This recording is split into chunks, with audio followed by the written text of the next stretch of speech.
Radhe Radhe friends, मैं class 11th का chapter 1 भूगोल एक विषय के रूप में हिंदी मीडियम का लेकर आई। ज्योग्राफी का चैप्टर है ये। इसके मैंने नोट्स लिखवा रखे हैं, तो आप हमारी वीडियो स्किप करके ना देखें, पूरी वीडियो देखें। इसमें मैंने मोस्ट इंपॉर्टेंट पॉइंट्स लिखवा रखे हैं जो आपके एग्जाम में किस तरीके के क्वेश्चंस आते हैं इस वीडियो में वो भी बताऊँगी। क्लियर है फ्रेंड्स? फर्स्ट पॉइंट है इसका notes of this chapter. Main point है ग्लोब। ये मेन पॉइंट है इस चैप्टर के ग्लोब GIS के कार्य। GIS की फुल फॉर्म आ सकती है, 1 मार्क्स में आता है ये क्वेश्चन। सबसे पहले भूगोल शब्द का प्रयोग किससे किया गया था? ये भूगोल किन प्रथमों से संबंधित है? क्लियर है फ्रेंड्स? ये आप नोट भी कर सकते हैं क्वेश्चंस। फिर इसका मेन है परिचय। भूगोल पृथ्वी की सतह, प्राकृतिक तत्वों और मानव गतिविधियों का अध्ययन करता है।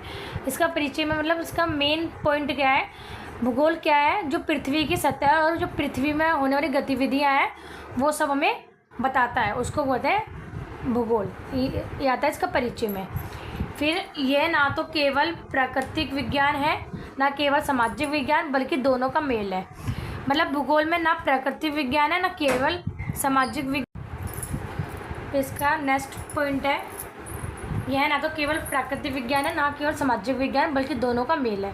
मतलब भूगोल में प्रकृति से रिलेटिव और जो सामाजिक होता है हमारे जो होते हैं अधिकार वगैरह, उन सबसे रिलेटेड दोनों के बारे में बात की जाती है। तो ये दोनों का मेल है, इसलिए इसे समाकलन विषय कहा जाता है। इसलिए इसको क्या कहा जाता है? समाकलन विषय। इस समाकलन विषय की विशेषताएं। प्रकृति विज्ञान से संबंध, मतलब प्रकृति से संबंध क्या होता है? जैसे स्थल रूप पर्वत, ज्वालामुखी, जैसे ज्वालामुखी हो गया, पर्वत हो गए, ये सारे क्या है? प्रकृति से संबंध है, प्रकृति विज्ञान से। सेकंड, मौसम विज्ञान। जैसे मौसम विज्ञान में क्या आता है? जलवायु, तापमान, वर्षा। जैसे भूगोल में तो पता लगती है ना हमें टेम्परेचर वगैरह जो होता है, हमारी जलवायु, वर्षा, बारिश आज होनी नहीं हो रही, तो ये हमें क्या कौन बताता है? भूगोल के थ्रू पता लगता है, मतलब मौसम विज्ञान के थ्रू। तो ये मौसम विज्ञान में आता है। मौसम विज्ञान किस में आता है? भूगोल में। क्लियर है फ्रेंड्स? जलवायु, तापमान, वर्षा। फिर जीव विज्ञान, जैसे जीव जंतु, वनस्पति, भूगोल, ये जीव विज्ञान होते हैं हमारे। जल विज्ञान, नदियाँ, झीलें, जल संसाधन, ये सारे हमारे जल विज्ञान होते हैं। ये 1 मार्क्स में भी आ सकता है आपका, और 3 मार्क्स और 5 मार्क्स में आ सकता है। 5 मार्क्स में ऐसा आ सकता है समाकलन की विशेषता बताइए, तो आपको ये पूरा पॉइंट बताना होगा। 1 मार्क्स में इस तरीके से आ सकता है, जीव विज्ञान क्या होते हैं, मौसम विज्ञान क्या होते हैं, मौसम विज्ञान के एग्जाम्पल बताइए। क्लियर है फ्रेंड्स? नेक्स्ट है सामाजिक विज्ञान से संबंध। अर्थशास्त्र, कृषि, उद्योग, व्यापार और भूगोल। ये हमारा आता है इकोनॉमिक्स में, कृषि, उद्योग, व्यापार और भूगोल। समाजशास्त्र, जनसंख्या, नागरीकरण। राजनीतिक शास्त्र, पॉलिटिकल साइंस में क्या था? सीमाएं और राष्ट्रीयवाद, मतलब सीमाएं वगैरह क्या होती हैं हमारी, राष्ट्रीयवाद क्या है, ये सारे राजनीतिक शास्त्र में आते हैं। इतिहास में सभ्यताओं का विकास।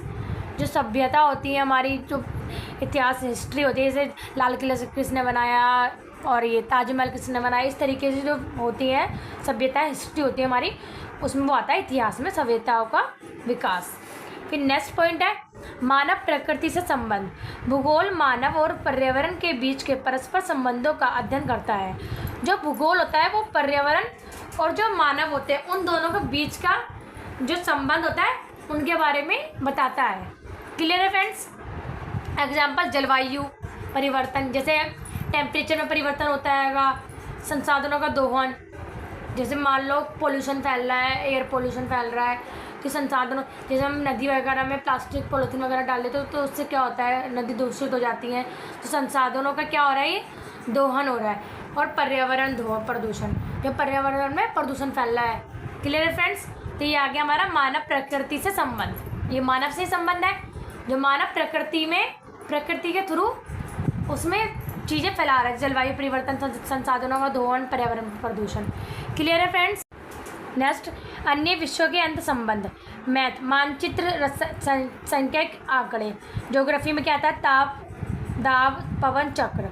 रसायन में क्या आता है? मिट्टी या जल की संरचना। और सूचना प्रौद्योगिकी में GIS, रिमोट सेंसिंग।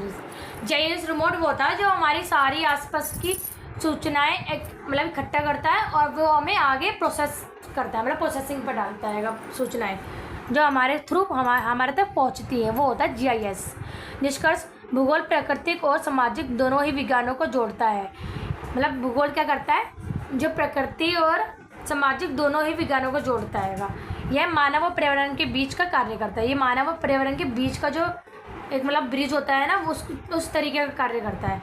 इसलिए भूगोल का समाकलन विषय कहा जाता है। इसलिए भूगोल को समाकलन विषय कहा जाता है। ये इसके कुछ क्वेश्चन हैं, आप इसको नोट कर सकते हैं। भौतिक भूगोल, भौतिक भूगोल की शाखाएं, भू आकृति विज्ञान, जलवायु विज्ञान,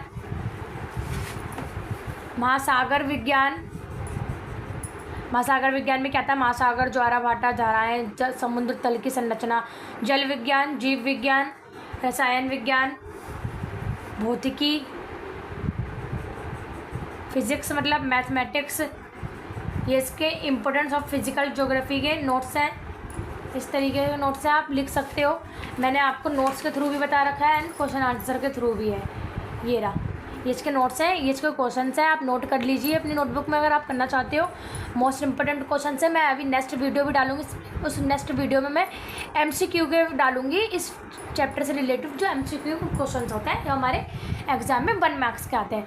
क्योंकि हम 5 मार्क्स और 3 मार्क्स के क्वेश्चन जिस तरह से कर लेते हैं बना के, बट 1 मार्क्स के क्वेश्चन ऐसे आते हैं जो बुक के बीच में से आते हैं, जो कि बच्चों को नहीं पता होता है। तो मैं कुछ ऐसे क्वेश्चन डालूंगी, तो आप हमारी वीडियो स्किप करके ना देखें, पूरी वीडियो देखें। और ये कुछ क्वेश्चन है, आप नोट कर लीजिए, ये इसके आंसर्स हैं। क्लियर है फ्रेंड्स?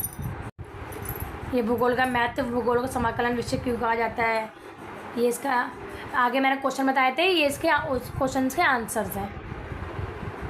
ओके, ये रहे, क्लियर से आपको दिख रहे हैं ना? हाँ। फिर भूगोल का अध्ययन करने के क्या लाभ होते हैं। क्लियर है फ्रेंड्स?